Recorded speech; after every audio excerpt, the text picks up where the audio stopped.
Del Carnegie की how to stop worrying and start living एक ऐसी किताब है जो निश्चित रूप से आपको चिंता मुक्त बनाने में मदद करेगी। यह किताब आपके आंतरिक शांति और खुशी के मार्ग का मार्गदर्शन गाइड करेगी। यह आपको सक्रिय होना भी सिखाएगी और यह भी सिखाएगी कि किसी चीज के बारे में चिंता करने के बजाय एक कार्य को करने वाला व्यक्ति कैसे बने।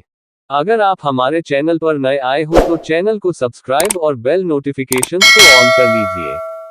चलिए शुरू करते हैं। एंड स्टार्ट लिविंग किताब पर है जिसको डेल कार्नेगी ने लिखा है। डेल कार्नेगी सेल्फ हेल्प किताबों के बेस्टसेलर लेखक हैं। अब तक उन्होंने लगभग 60 सर्वाधिक बिकने वाली पुस्तकों को लिखा है। इनमें से डेल कार्नेगी द्वारा लिखी गई किताब how to stop worrying and start living एक सबसे लोकप्रिय पॉपुलर सेल्फ हेल्प किताब है। डेल कार्नेगी कहते हैं कि उन्होंने ये किताब इसीलिए लिखी है क्योंकि वह खुद अपने जीवन और अपनी स्थिति से बहुत दुखी थे। उन्होंने अपनी स्थिति को सोच सोच के खुद को बीमार कर लिया था। इस किताब में लेखक ने अपनी जिंदगी के वास्तविक अनुभवों रियल एक्सपीरियंसेस को शेयर किया है और उसके समाधान कैसे ढूंढने हैं उसके बारे में बताया है। इस किताब का लक्ष्य पाठकों को सुखद और पूर्ण जीवन देना है, लोगों को ना ही सिर्फ अपने लेकिन अपने आसपास के लोगों से भी जागरूक अवेयर करना है।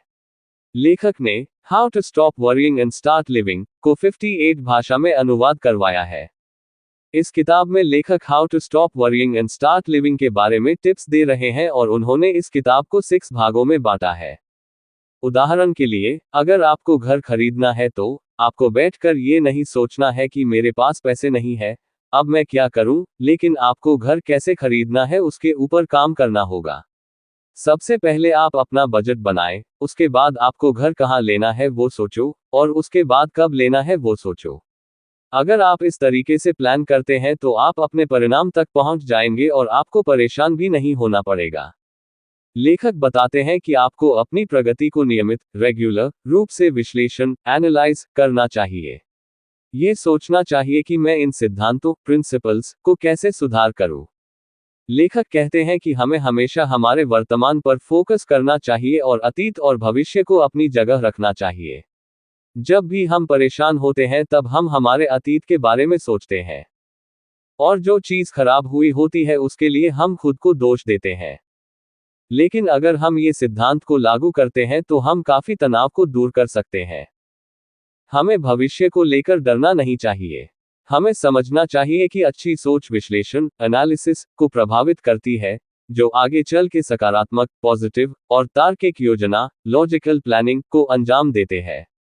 लेखक कहते हैं कि जब आप कोई चीज को प्लान करते हो तब उसकी सबसे खराब स्थिति को भी प्लान कर लो और अपने आप को उसके लिए तैयार कर लो। इससे क्या होता है कि आपका दिमाग खराब स्थिति के लिए सहमत हो जाता है और सकारात्मक ऊर्जा पॉजिटिव एनर्जी को रिलीज करता है, जो आपको सबसे खराब स्थिति से लड़ने की ताकत देता है। आगे लेखक गौर करते हैं कि परेशानी से हमें क्या होता है। वो बताते हैं कि डर का मुख्य कारण है परेशानी। जब आप ये जान जाते हो कि परेशानी से क्या होता है तब आप अपने आप परेशान होना बंद कर देते हो। शोधकर्ता रिसर्चर्स कहते हैं कि जब आप निरंतर तनाव या परेशानी में होते हैं तब आप अपनी शारीरिक कार्यक्षमता फिजिकल फंक्शनैलिटी को नुकसान पहुंचाते हो और ये 3 बीमारी से पीड़ित होते हैं: उच्च रक्तचाप, हाई ब्लड प्रेशर, हृदय रोग, हार्ट डिजीजेस और अल्सर। अगर आप कम परेशान होते हैं तब आपकी लाइफ टाइम एक्सटेंड हो जाती है। जब आप किसी भी चीज से परेशान होते हैं तब आप अपनी परेशानी की समीक्षा रिव्यू करें और उस परेशानी का फैक्ट क्या है वह ढूंढें। सारे तथ्यों को समालोचनात्मक विश्लेषण क्रिटिकली एनालाइज करें और समाधान तक पहुंचें। अगर आपके फैक्ट्स असली नहीं है तो आपको बहुत कंफ्यूजन होगा और ये आपकी समस्याओं को और बढ़ा देगा। इस स्थिति में आप अपने आप से ये सवाल पूछें। आप अपने आप से पूछें कि क्या सबसे खराब संभावित परिणाम पॉसिबल आउटकम हो सकता है अगर आप अपनी समस्या को हल ना कर पाए या आप अपने लक्ष्य तक ना पहुंच पाए। सबसे खराब स्थिति को आप स्वीकार कर ले और अगर संभव हो तो प्लान बी बना ले। इसके बाद शांति से अपने सबसे खराब संभावित परिणाम को सुधारें और इससे आपको बेहतर परिणाम मिल सकते हैं। समस्या क्या है और उसका करना क्या है? समस्याओं का संभावित समाधान कौन सा है और उसमें से सबसे अच्छा समाधान क्या है? इसमें लेखक कहते हैं कि अपने आप को एक नहीं तो दूसरी चीज में व्यस्त रखना चाहिए। शोधकर्ता रिसर्चर्स कहते हैं कि मानव मन एक साथ बहुत सारी चीजों को नहीं सोच सकता है। इसका मतलब है कि हम खुश या परेशान एक साथ नहीं हो सकते। जब हम अपने आप को हमारी पसंद की गतिविधि एक्टिविटी में व्यस्त रखते हैं तो हमारा दिमाग सकारात्मक विचारों का बादल बना देता है। छोटी चीजों को अपने जीवन को बर्बाद करने की अनुमति न दें। लेखक कहते हैं कि हमें छोटे छोटे मुद्दों को लेकर परेशान होना बंद करना चाहिए।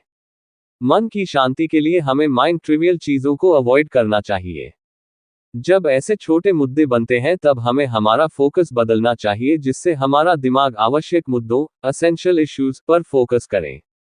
हमेशा याद रखें कि जीवन बहुत छोटी है, तो कभी भी इन सब से परेशान ना हो। लेखक कहते हैं कि क्या होने वाला है उसके पीछे लड़ाई करने का कोई तर्क लॉजिक नहीं है। इससे तो अच्छा ही है कि हम ये सोचें कि अगर ऐसा हुआ तो हम क्या करेंगे और फिर उसमें से बेस्ट ले। परेशान होने से फायदा तभी है जब आप वो स्थिति को प्रतिरोध रेजिस्ट कर पाओ। लेकिन अगर आप नहीं कर सकते तो आगे बढ़ो। आपका बहुमूल्य समय देने के लिए धन्यवाद। अगर आपको ये वीडियो अच्छा लगा हो तो हमारे इस YouTube चैनल रिच वाणी को सब्सक्राइब करिए, वीडियो को लाइक करिए और अपने परिवार मित्रों के साथ जरूर शेयर करिए। भविष्य में आप और किस टॉपिक पर वीडियो देखना सुनना चाहते हैं उसके लिए कमेंट करिए। मिलते हैं नेक्स्ट वीडियो में। Thank you.